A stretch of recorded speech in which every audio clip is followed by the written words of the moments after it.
request sang local zera lom ong khop maya thil pakhat kan request ve du chu la kan thlan don khan request kan siam don khan youtube a om to em ti kha han search ma support ila chu ta kan hmu lo chau chu han request taila a tha o me chan chu kan la sak ngai kha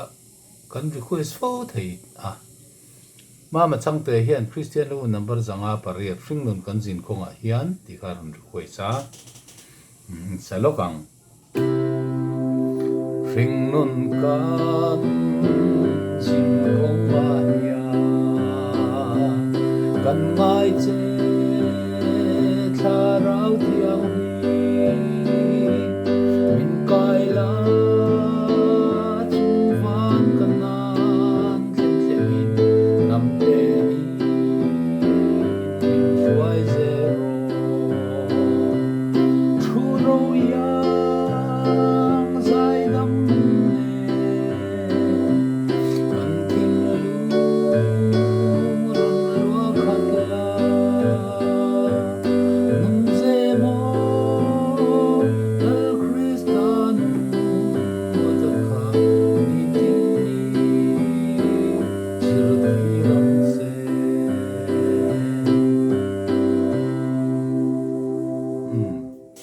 rem kha deu leka ekal boy deu lek lek ani chang ni na chaliang tharau thiang thawan tu sir tir tu nyu nei ber chu thiang ding na suan he na nu ka tu an then the fuai ro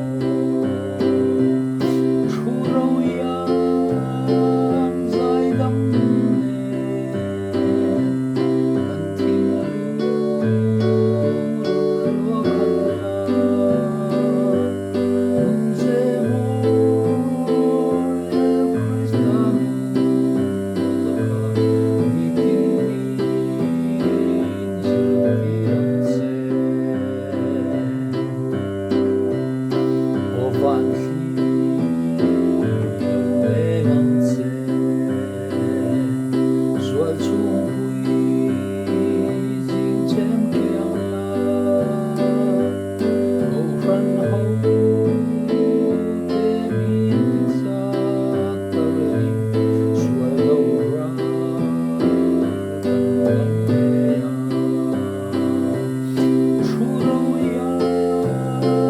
zai dam kan tin lu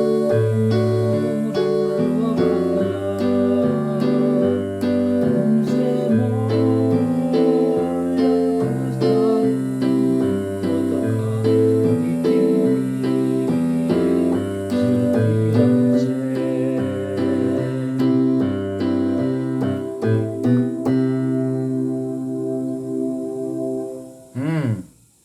yani du tok phot mayang aron request tu kha ma chang te